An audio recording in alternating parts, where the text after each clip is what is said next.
Makakapamasyal na, makakapagnilay-nilay ka pa sa ilang lugar sa Luzon at Visayas ngayong nalalapit na ang Semana Santa.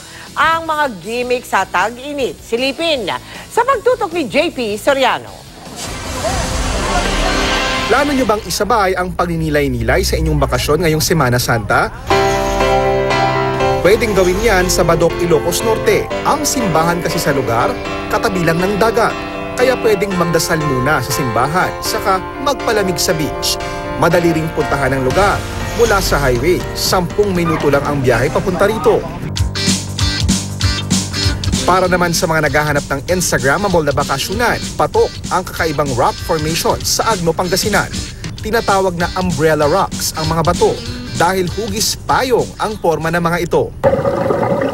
Kung hilig nyo naman ang diving, dumayo na sa Coral Garden na ito sa Mambahaw at Ginsiliban sa Camiguin. Sa diving spot na ito, pwedeng makita ng malapitan ang corals. Makikita rin ang iba't ibang isda sa Coral Garden na ito. Patok namang relaxation spot sa mga nagbabakasyon, ang Duwangon Eco Agro Farm Resort sa bayan ng Bilar sa Bohol. Pwede ang one-to-sawang pagsiswimming sa malamig at malinis na tubig na nanggagaling pa sa bundok. Matitikman rin dito ang iba't ibang klase ng herbal tea na freshly picked pa mula sa garden ng resort. Mapapasyalan rin ang farm sa lugar na may mga sari-saring halaman at hayop. JP Soriano, nakatutok 24 oras.